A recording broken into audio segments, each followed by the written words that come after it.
Está começando mais um Juca Kfouri Entrevista na sua TVT. Sua TVT que vem aí cheia de novidades, não perca.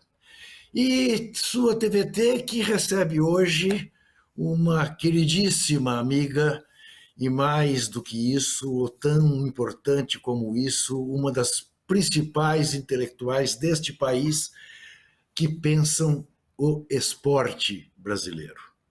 Eu vou conversar com a professora, com a doutora, com a jornalista, com a psicóloga, com a coordenadora do Grupo de Estudos Olímpicos da Universidade de São Paulo. Vou conversar com uma pessoa que já escreveu 12 livros, aliás 14, já coordenou a edição de mais 12. E, além do mais, entre tantas obras importantes, como Os Medalhistas do Brasil, sobre psicologia do esporte, escreveu um livro que é uma pesquisa daquelas que, quando a gente vê no Japão, vê nos Estados Unidos, na Alemanha, na Finlândia, fala, o Brasil precisava ter coisas deste gênero.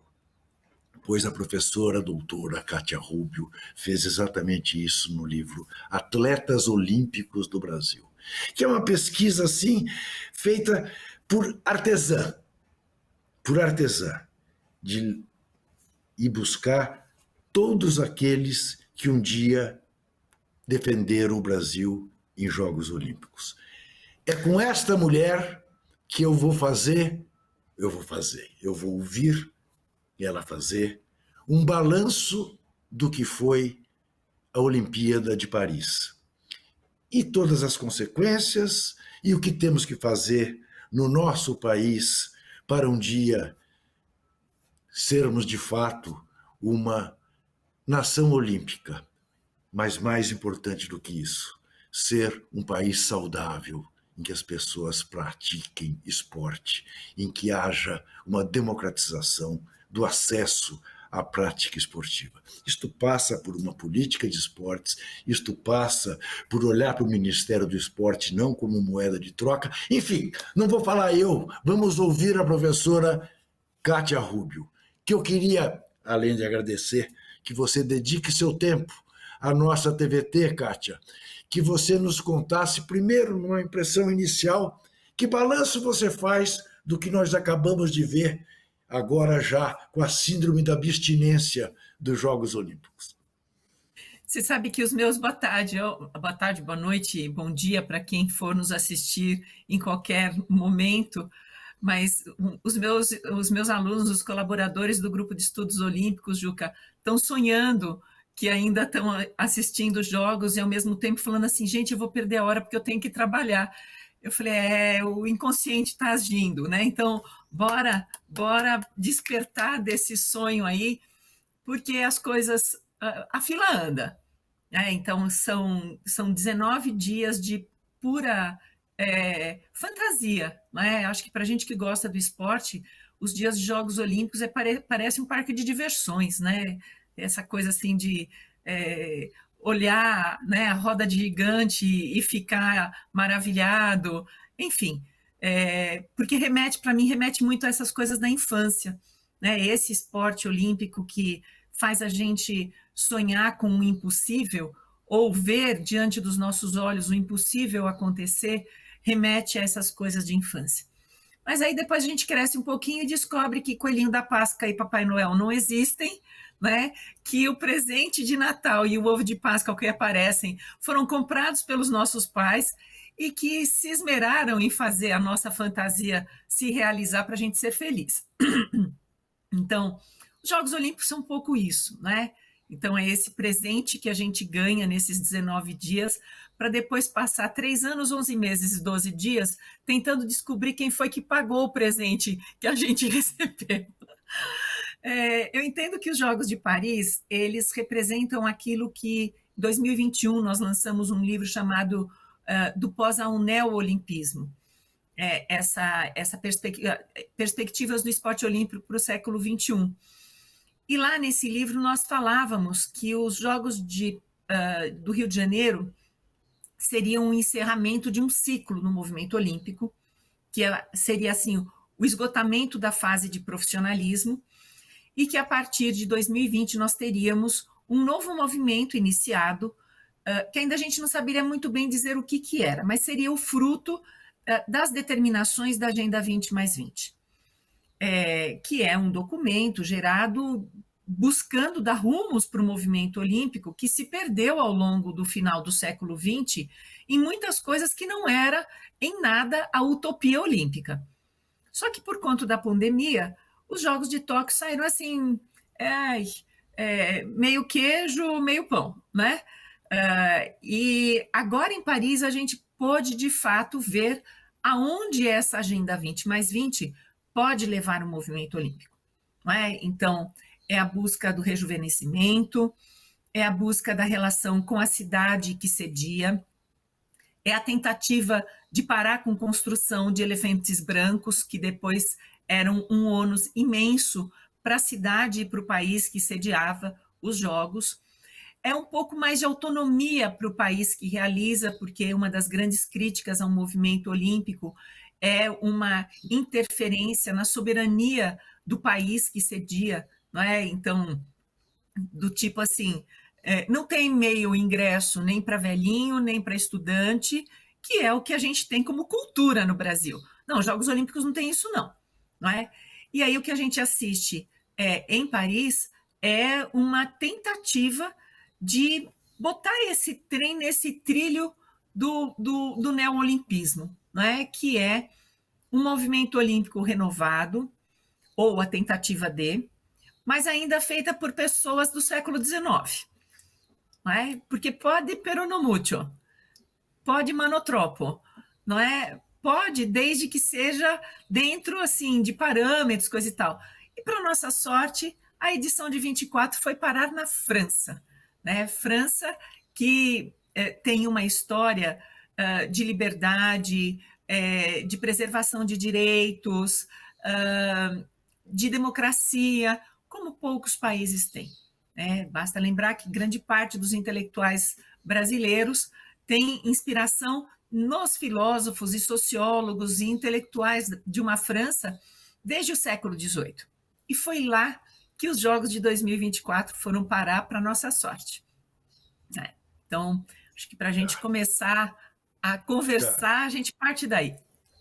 E como é que você olhou, Kátia, para a nossa participação, para a participação do Brasil em Paris? Olha, Juca, eu entendo que o número de medalhas é sempre uma referência de sucesso, mas eu não gosto disso porque eu sei que tem elementos que acontecem ali que são muito, muito delicados que determinam a conquista de uma medalha ou não, não é? Por exemplo, quando eu olho para a Ana Sátila, tudo que ela fez nessa edição olímpica e saiu sem nenhuma medalha de lá, eu diria assim, isso não é justo. Ana Sátila merecia mais do que as férias que alguma empresa deu para ela de presente em algum lugar do Brasil. Ana Sátila merece estátua em praça pública depois de tudo que ela fez, não é? Você acha que a Rebeca não merecia mais medalhas do que ela teve? Claro que sim. Então, eu não gosto de usar as medalhas como a referência, embora o Brasil tenha tido a segunda melhor participação dele em termos totais de medalha, foram 20 medalhas, ficando apenas abaixo de Tóquio, que teve 21, com 3 medalhas de ouro. Olha como é esquisita essa conta, não é? Por que ouro vale mais que prata, que vale mais que bronze? A gente viu o voleibol feminino tirando o coelho da cartola e ficou com bronze? Então, eu não posso desmerecer aquela medalha em detrimento de uma de ouro. De forma nenhuma. Não é? Kátia, eu outro dia escrevi uma nota em que dizia, vamos parar com essa coisa, bronze que vale ouro, prata que vale ouro. Não, bronze vale bronze e é muito importante, prata vale prata e é muito importante. Né? Porque parece que você, de alguma maneira você quer aumentar, mas você diminui o valor. Desmerece, né? Exato. E mais, estar lá já é uma coisa extraordinária, né? Estar entre os 5 primeiros, pense nisso. Você é um dos melhores um dos 5 melhores caixas de banco do mundo, um dos 5 melhores advogados do mundo, médicos, jornalistas, não é? E eu diria mais, Juca, não é do mundo, é entre todos os melhores, um dos 5 melhores. Isto.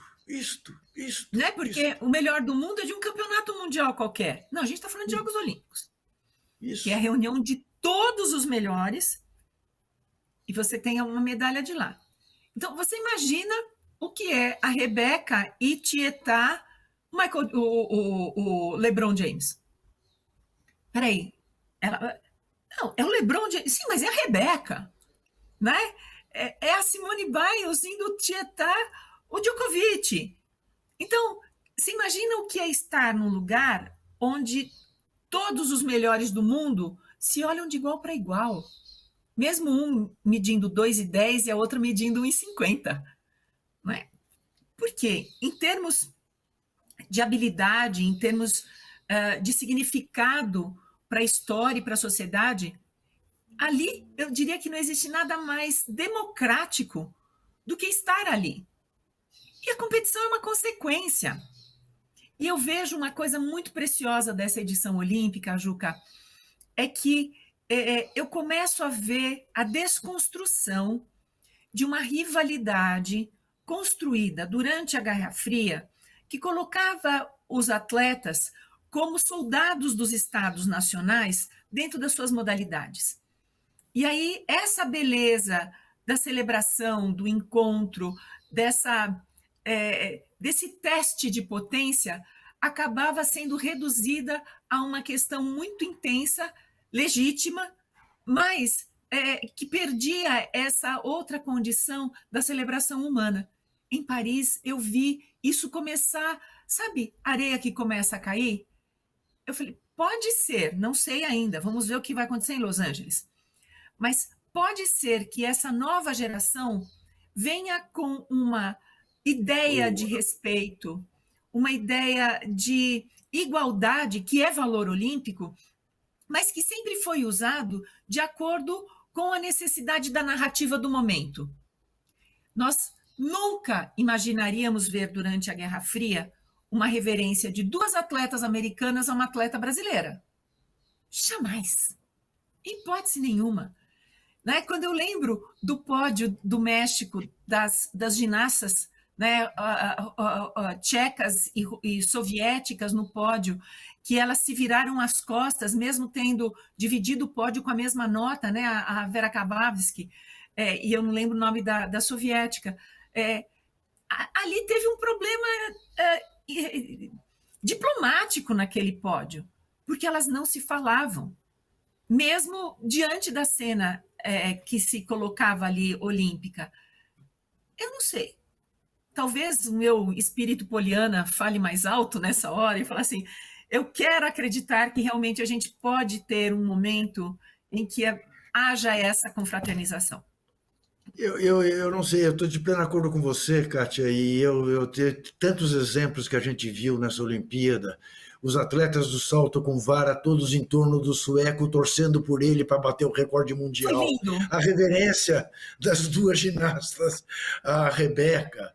Né? A gente viu tanta coisa bonita que é isso, e eu acho que você falou uma coisa que eu acho que eu tinha percebido, mas não tinha verbalizado.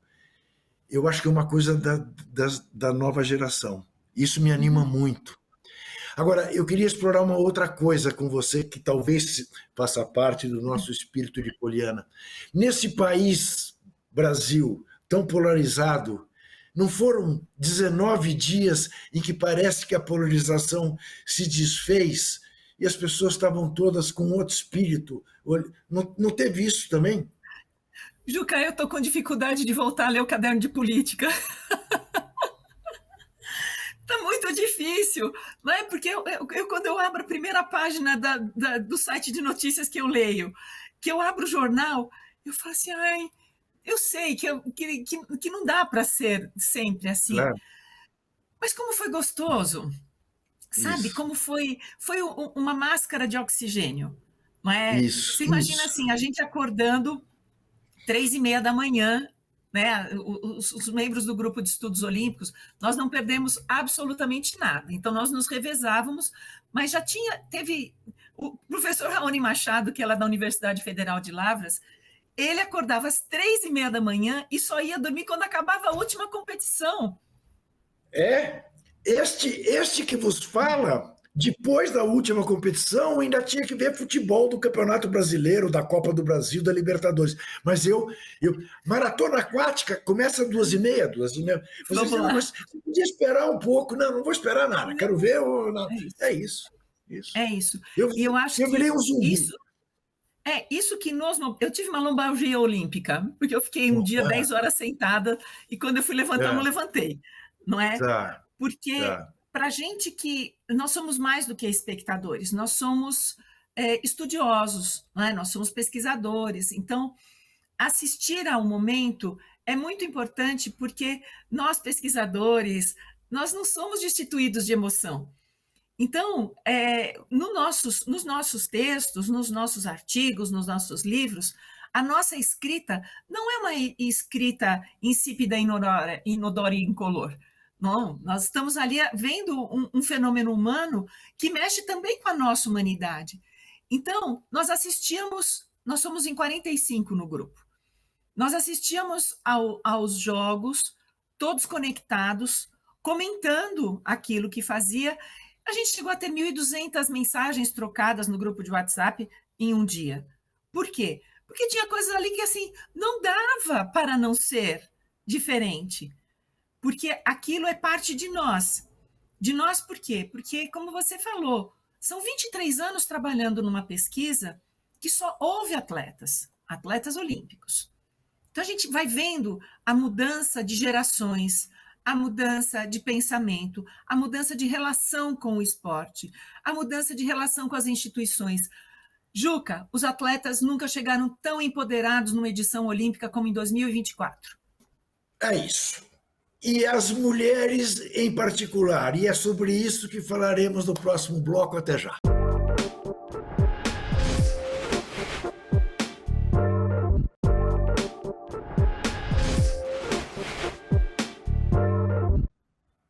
Eu converso com a doutora Kátia Rubio, doutora em esportes, doutora em educação física, em psicologia esportiva. Eu falei na abertura que era uma das principais intelectuais deste país que pensa o esporte. Eu fui, digamos, um pouco mentiroso. Ela é a principal, na minha avaliação. E aí, Kátia, as mulheres, tá bem? Pela primeira vez, a maior delegação de mulheres, tinha mais mulher do que homem na delegação brasileira. Ok. As nossas medalhas de ouro foram todas das mulheres. As 3 negras no pódio da ginástica. Quanto simbolismo bom, Kátia, para a gente mudar esse país. Olha, Juca, você sabe que é tão bom escrever, porque aquilo que a gente fala muitas vezes se perde no ar. Mas quando a gente escreve, tem registro, não é? Isso. Nós prevíamos a chegada desse número de mulheres com medalhas na frente em 2012, né?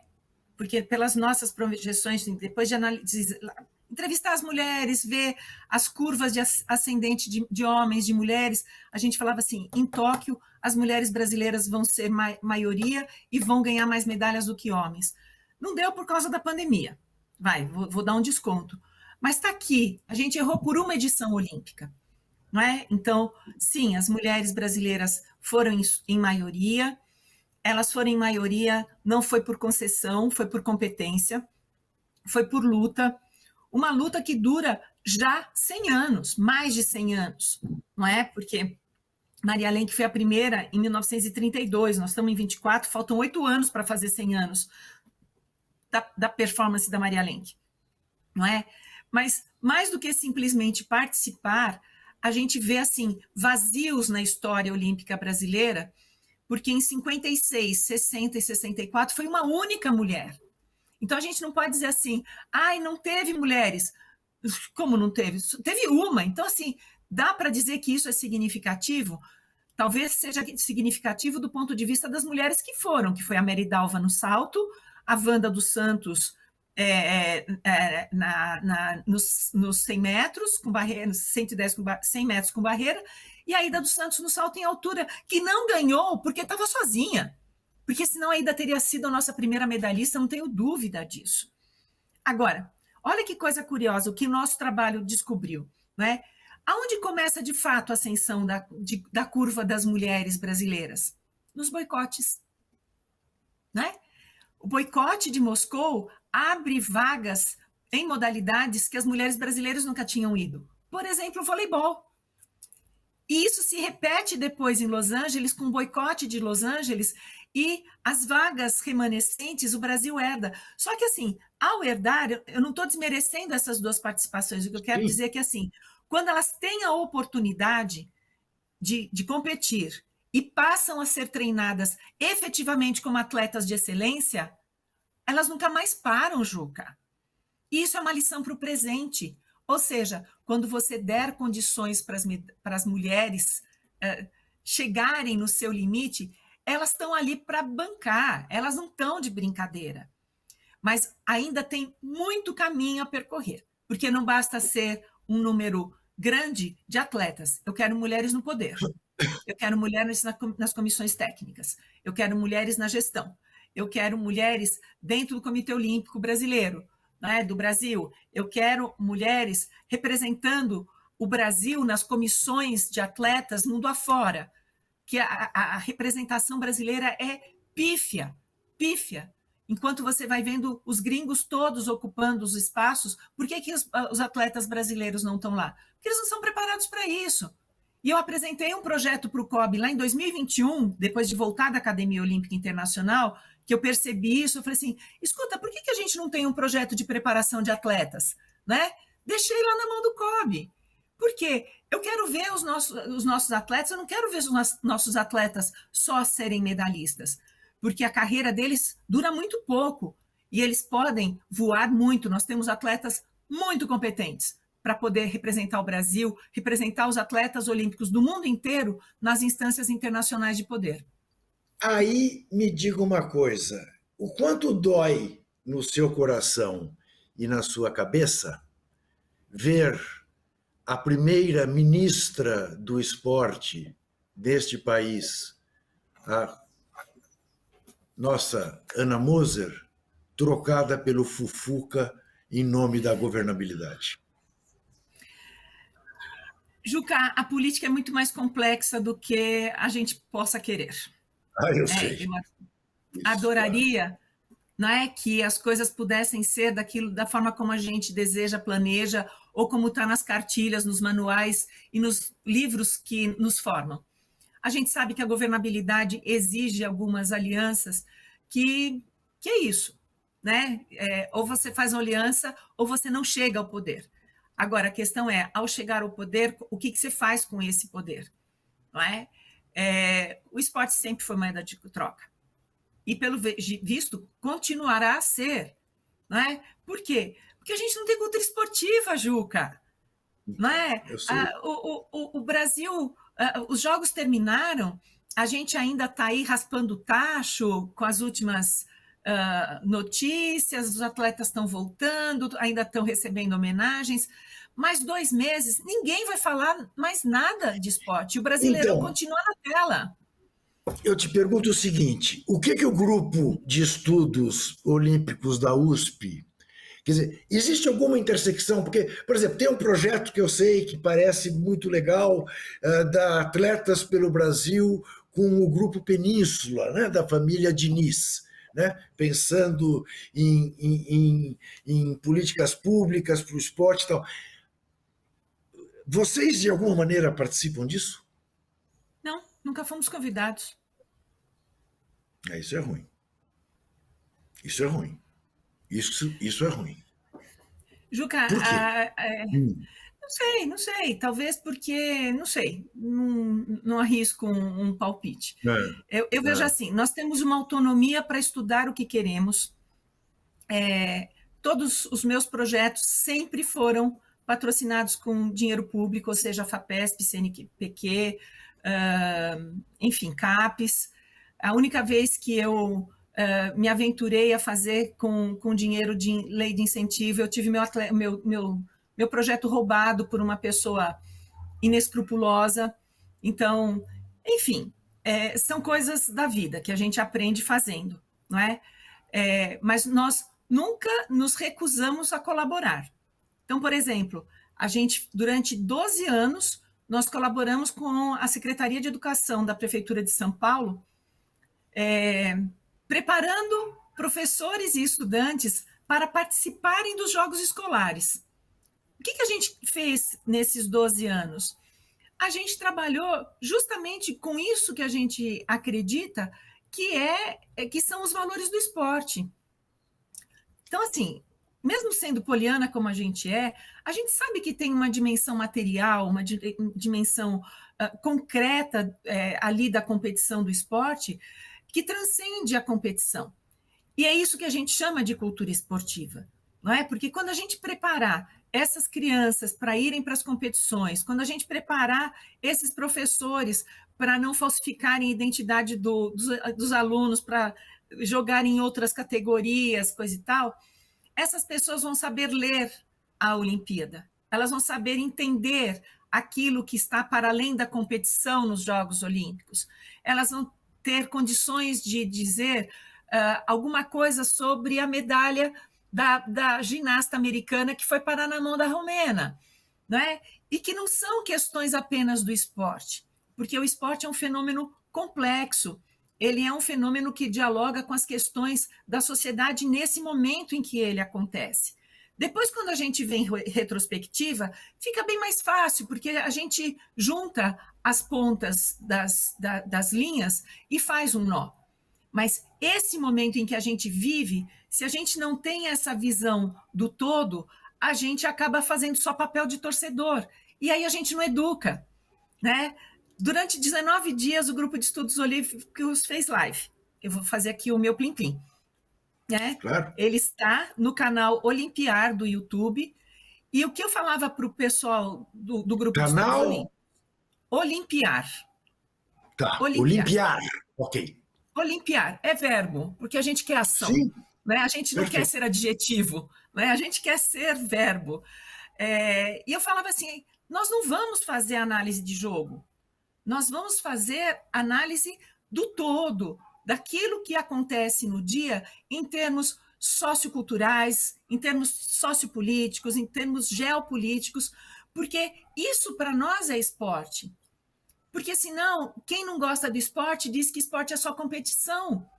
E aí, de novo, o esporte vai lá para o pé da página, porque ele não vai estar na escola, porque ele não vai estar nas discussões mais intelectualizadas, não é? E vira conversa de boteco. Esporte não é para ser conversa de boteco. O esporte é para estar nos congressos, é para estar nas conferências, com essa potência que ele traz. Não sei se você viu outro dia num debate aqui na Casa UOL, durante a Olimpíada, a Magic Paula disse que no Brasil ainda se olhava para o esporte como se fosse uma coisa contrária à educação. Uhum. Porque tem correntes dentro da educação física que acham isso, Juca. Porque acha que o esporte entende a meritocracia do esporte como essa meritocracia pequeno-burguesa, a meritocracia neoliberal. E o mérito do esporte é outro. O mérito do esporte está no trabalho do atleta, que precisa todos os dias acordar para ser melhor para si, não para o outro ou contra o outro. Isso é o mérito do esporte. Mas se isso não é devidamente contextualizado, o que a gente ouve? O esporte não pode ir para a escola nem para dentro da educação física porque ele é meritocrático. Sim, é meritocrático mesmo, não é? Porque a razão de ser do esporte está na competição. E não essa competição neoliberal, vampiresca, mas é naquele ideal de ser humano que busca o melhor de si. Essa é a razão de ser do esporte. É isso, é isso. Então, Kátia, estamos num país de 524 anos. Você acha que, por exemplo, nós dois, Sou bastante mais velho do que você. Menos. Seja menos. Que, que nós dois vamos ver uma política esportiva de fato implantada no Brasil, Kátia? Ai, Juca, olha, eu formo os meus mestrandos e os meus doutorandos para isso. Eu não posso Uhum, perder a esperança, porque o dia que eu perder a uhum, esperança, eu deixo de ser professora, tá certo. né? Eu, jornalista, Então, claro. então assim, eu acho que o momento que a gente desacredita, é melhor a gente jogar a toalha e não aparecer mais. Porque Tá. você é uma pessoa potente, eu sou uma pessoa potente. Então, você imagina o que seria para as pessoas que eu formei ao longo dos meus 30 anos de professora, dizer assim, puxa, ela não acredita mais nisso. E agora? Né? Ela que sempre foi ai, tão entusiasmada com isso tudo, se ela desistiu, o que sobra para mim? Então, não, eu acredito sim. Eu não sei como, eu não sei como, não é? Mas Loborges canta que os sonhos não envelhecem, né? Então, eu posso envelhecer, os meus sonhos não. Muito bem. Olha aqui, você já falou, é difícil entrevistar figuras como Kátia Rubio, porque você prepara todo um roteiro de perguntas e ela, no desenvolvimento do raciocínio, vai respondendo a essas perguntas. Então, do voleibol feminino, ela já falou. O voleibol feminino teve uma campanha que é simplesmente extraordinária. Você pensar um time renovado, de novo com o Zé Roberto, que é o único treinador que já ganhou medalha de ouro com o esporte feminino e masculino, o voleibol. Né? Ganhou as 5 medalhas possíveis, ele já ganhou todas as cores: bronze, prata, ouro, 3 vezes ouro. Renova o time, ele está sempre renovando o time e aparece um time. Eu confesso que tinha ali algumas meninas cujos nomes eu nem sabia bem, ou pelo menos não associava o nome à pessoa. E fez o que fez. O jogo que perdeu podia ter vencido nos tie-break para os americanas, que são fabulosas. Bom, conseguiram, quase morreram perdendo a possibilidade de jogar a final. E no dia seguinte, depois de passar uma noite terrível, elas vão para a quadra e fazem o que fizeram para ganhar o bronze de uma outra seleção fortíssima, com uma gigante cubana jogando pela Turquia. Bom, então vamos falar do futebol feminino, Kátia, Ah, que deixa para eu falar mim um pouquinho mais ainda. do vôlei feminino, vai. Fala, Só um fala, tiquinho, fala, só um tiquinho. fala. Juca, a gente fala da renovação, que é um processo dificílimo de acontecer com qualidade, como ele conseguiu, mas eu ainda queria dizer o que ele consegue tirar de uma laranja já espremida, né? Ele faz um copo de suco maravilhoso com uma laranja já espremida. O Zé Roberto manteve a Thaísa no time, Zé, Sim, Juca, sim.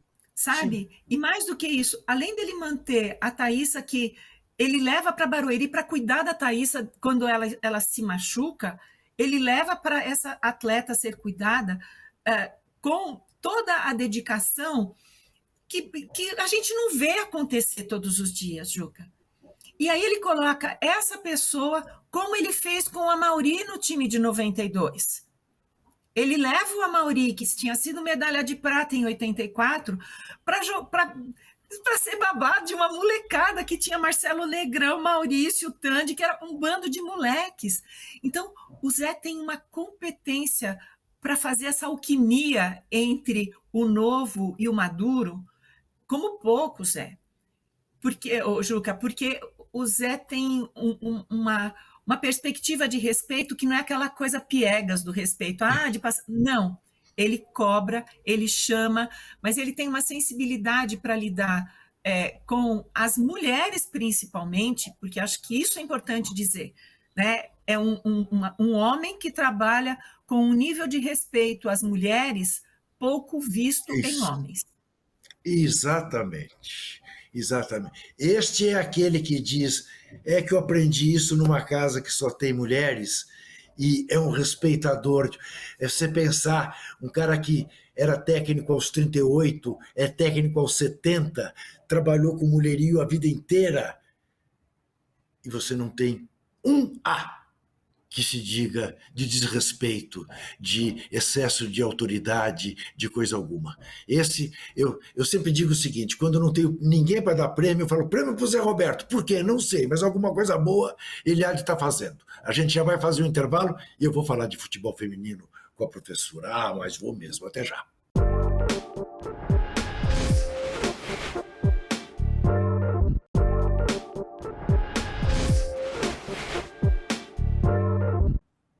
Converso com a doutora Kátia Rubia. Kátia Rubio. Pode me chamar de Zé à vontade, tá? Porque eu sou Zé Carlos. Eu às vezes esqueço que eu sou, mas eu sou. Kátia, o que me encanta no time de futebol não é a minha paixão pelo futebol. O que me encanta no futebol feminino é o seguinte: o futebol feminino simplesmente não existia no Brasil. E Marta, Formiga e Companhia Bela ganharam 2 medalhas de prata, sendo que a segunda medalha de prata não foi de ouro, porque roubaram a seleção brasileira na final contra os Estados Unidos. A primeira não. A segunda, meteram a mão, porque o Brasil não era nada no futebol feminino e os Estados Unidos já eram o que são. Uhum. Agora, com a rainha já pensando em se despedir, as meninas vêm em homenagem a ela até, e vão lá e conquistam outra medalha de prata. Não foi roubo, mas foi um jogo do futebol, que o Brasil jogou melhor que elas no primeiro tempo, podia ter saído com 2-0 na frente, não aconteceu, tomou um gol, perdeu. É fantástico você pensar que as mulheres do futebol brasileiro são 3 vezes medalhistas de prata. É absolutamente surpreendente. É mais do que surpreendente, Juca. Eu vejo o futebol feminino como um conjunto mítico. Sabe aquela coisa assim, o mito de Sísifo, não é? Que ele é fadado a levar a rocha lá em cima e de noite ela escorre e ele tem que subir de novo, não é? Porque são gerações vivendo descaso, Juca. Né? São gerações talentosas. Você falou da Formiga, mas você não falou da Cristiane. Né? Cristiane, claro, artilheira. Sabe, é um mulherio assim, competente, habilidoso. São mulheres de uma determinação. Efetivamente, elas tiram leite de pedra, Juca. Né? Olha o que foi esse ciclo olímpico, que foi um ciclo breve de 3 anos. Né? Então, assim, elas não passam da classificatória nos jogos, elas perdem lá atrás nos Jogos de Tóquio, elas não passam da fase classificatória na Copa do Mundo, muda a comissão técnica.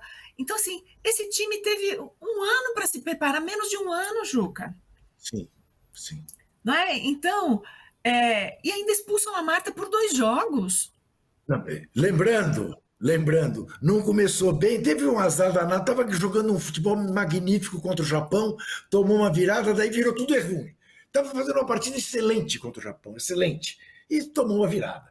Né? Aí perde para a Espanha, campeã do mundo, a Marta expulsa, e, bom, ganha da França anfitriã e ganha no estádio lotado. Isso. E mete 4-2 na Espanha, a campeã mundial. Quer dizer, isso não existe. Isso não existe. E aí eu também queria fazer um merecimento ao técnico, sabe, Ju, que a gente falou do Zé Roberto, e penso que ele fez um trabalho magnífico com essas meninas para poder conseguir trabalhar com elas e devolver um orgulho de ser seleção, devolver uma segurança de enfrentar as grandes, como grandes que elas são. Mas essas meninas foram muito diminuídas nos últimos anos. Não é? Então, elas jogavam feito miniaturas diante de gigantes. Isso. E ele chega lá, não é, fazendo essas meninas se sentirem poderosas. E eu queria aqui fazer uma justa homenagem à Marina Gusson, que foi a psicóloga delas na Copa do Mundo, e a Luciana Ângelo, que seguiu com elas agora para Paris. Porque eu vejo que, sim. assim, você tem um trabalho feito ali com o grupo que precisa ser reconhecido e merecido. Arthur Elias é o nome do treinador. Foi treinador do Corinthians. Ganhou Do Centro todos os Olímpico, títulos. Hã? do Isso, Centro ganhou todos os Olímpico, títulos. anos, é? Isso. E figuraça. Eu, gostado, outro dia, eu também fiz uma nota chamando o experiente Zé Roberto e o jovem Arthur Elias. Eu falei do Corinthians por o seguinte, uma qualidade que eu esqueci de mencionar da doutora Kátia Rubio é exatamente essa. Ela também é corintiana. Ô, Kátia, e os esportes novos? Ai, sou apaixonada. Tá, me conte, como é que você viu isso? Esse rejuvenescimento, né? Porque o breaking, por exemplo, está causando muita polêmica. Queria te ouvir. Ai, Juca, eu tinha ido, eu participei dos Jogos Olímpicos da Juventude em Buenos Aires, né? E eu tinha visto essas coisas lá, porque os Jogos da Juventude são um balão de ensaio, né, para os Jogos Olímpicos. Eu falei, imagina break, imagina esporte, onde já se viu. Rapaz, quando eu vi aquela molecada, o frisson daquela molecada, é acrobático. O break é uma acrobacia que não perde nada para o trampolim acrobático, que não perde nada para os saltos ornamentais, que não perde nada para o salto em altura, salto com vara. É um nível de habilidade com o idioma do século XXI.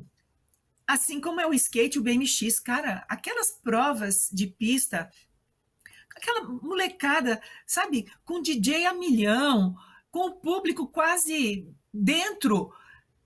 Juca, era isso que o movimento olímpico precisava, sabe? Ah, Porque as modalidades mais antigas, quem gosta sou eu e você. Mas a tá. juventude que está hoje, que cresceu nas telas, que cresceu vendo videogame de skate, videogame de BMX, quando eles vão para a pista e veem os atletas fazendo isso lá, isso pulsa, e pulsa na gente, consequentemente, porque Sem dúvida. se a gente é minimamente antenado nas coisas do mundo, você fala assim, pegou. E É pegou não é isso. porque é moda, porque, como dizia o Belchior, né? Nós não somos os mesmos e vivemos como os nossos pais. Claro, Né? Os claro, nossos claro. ídolos já são outros. É São isso, é outros e a gente isso. não pode perder o trem da história. Agora, do basquete de três, você gosta, Kátia? Não sei, Juca, eu acho que é menos nossa cultura. É uma Ah, cultura, é. é uma modalidade Americana, mais né? da cultura americana. Nós não Isso, temos isso, tabela de basquete pela rua, pelos becos, isso. pela. Tá, Né? tá, É, tá. a gente não tem, mas a gente vê a molecada andando de skate para lá e para cá. Eu queria te ouvir em relação a uma questão que eu há anos defendo, e vou defender, já cansei tanto de dar murro em ponta de faca. Eu acho que a única modalidade hoje que eu sou terminantemente contra que tenha na Olimpíada é o futebol masculino. Por uma razão. Também acho. A Olimpíada tem os melhores. No futebol masculino, não. Tem a limitação de idade e tal. Papá. Não era o caso de tirar, deixa para a Copa do Mundo. E sei lá, pôr o Uhum. futsal. Que eu não consigo entender porque tem basquete de três e não tem futsal.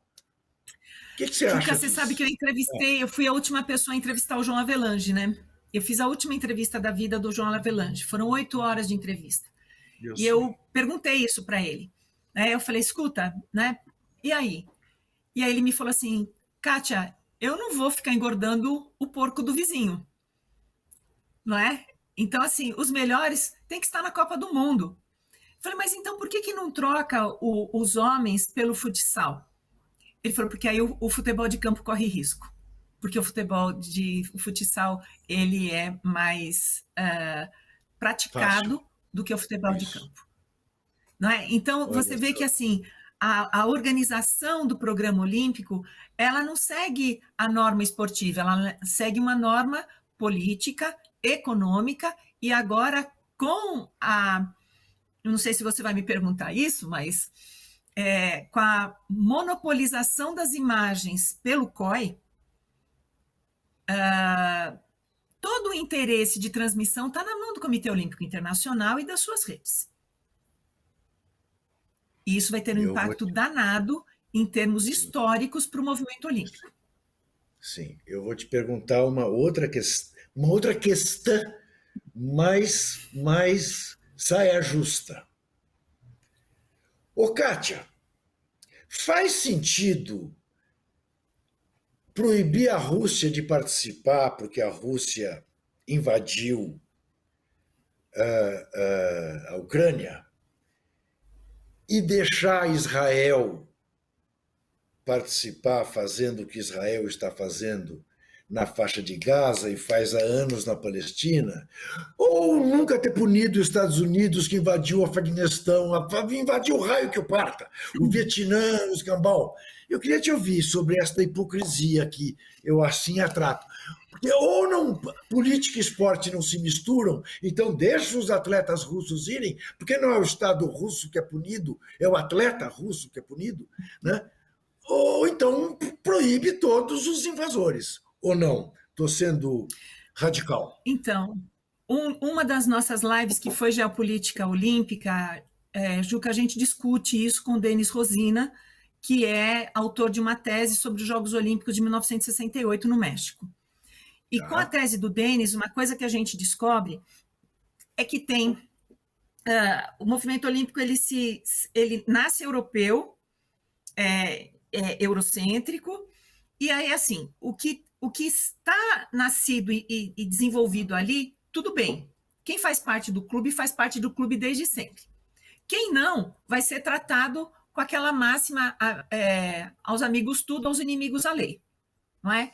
Então, você pode ver que, assim, os conflitos que envolvem o Ocidente é só um conflitozinho, mas os conflitos que envolviam, né, o bloco comunista eram tratados como guerra, não é? Então, assim, olha só, a Rússia invadiu a Tchecoslováquia, olha só, a Rússia invadiu a Hungria, vamos punir os russos. Isso não é de agora, Juca. Isso não é de agora. E o inimigo sempre esteve do lado de lá, fazendo ou não coisa boa. Então, primeiro puniram a Rússia por doping e agora puniram a Rússia pela Ucrânia. A próxima punição pode ser porque ele chegou a Marte, né? A outra punição pode ser... Por quê? Porque a Rússia não é alinhada com o bloco que domina o Comitê Olímpico Internacional. A resposta está aí. Então, os conflitos que existem no bloco de cá, são os conflitozinhos, coisa miúda, né? Agora, quando envolve aqueles que não estão efetivamente dentro dessa estrutura de poder, aí eles são inimigos. Kátia, você sabe que você está me dizendo uma coisa, eu não sabia, eu não tinha essa clareza em relação ao movimento olímpico que se desse dessa forma. Você está me contando uma coisa que está me lembrando do episódio que eu vivi em 82 na Copa da Espanha. A União Soviética ganhava da seleção brasileira do Telê, do Sócrates, do Zico, do Falcão, por 1-0, e o Luizinho, o zagueiro do Brasil, fez um pênalti claríssimo, que não foi marcado. E o Brasil virou o jogo, ganhou de 2-1, gols do Sócrates e do Éder. Quando acabou o jogo, veio um jornalista russo de paletó e gravata e chapéu, naquele calor de Sevilha, e me disse: "Você está contente, brasileiro?" Ele não me conhecia. Eu falei: "Claro que estou, que virada linda." Ele diz: porque a FIFA é anticomunista. A Rússia, a União Soviética jamais vai chegar numa final de Copa do Mundo, porque a FIFA é anticomunista. E falou um bando de palavrão, virou as costas e me deixou lá com um olhar atônito. É isso mesmo, né, Kátia? Juca, e o que é mais legal para a gente que estuda, e a gente vai pondo as peças no tabuleiro, aí você começa a ver como elas se encaixam. Olha agora, recentemente, a denúncia de doping dos Estados Unidos. Uhum. Então, assim, o doping nos Estados Unidos não é novo, ele é tão antigo como em qualquer outra parte do mundo. Por que nunca, ou quase nunca, se pega atleta americano? Né? Pega depoimento do Joaquim Cruz falando do doping da Florence Griffith Joyner. Quantas vezes ela foi punida? Nunca. Ela morre com 30 e poucos anos, ninguém sabe do que, por quê, claro que, né? Mas daquela geração, nenhum atleta olímpico americano foi pego, nenhum atleta, os recordes deles continuam a ser batidos, e assim, e as denúncias chegam, mas ninguém toca. E a próxima edição olímpica é lá. Isso, pela terceira vez, né? Em Los Angeles. Pela terceira vez em Los Angeles. Uhum. É isso mesmo, é isso mesmo. Professora, infelizmente, para a gente terminar, eu gosto sempre de lembrar disso. Que coisa louca, né, Kátia? Você pensar que Adhemar Ferreira da Silva, negro, foi o que foi no salto triplo, talvez o primeiro atleta brasileiro que o mundo parou para ver. Hoje tivemos o Rei Pelé, temos o Rei Pelé, teremos sempre o Rei Pelé. E agora temos a Rebeca.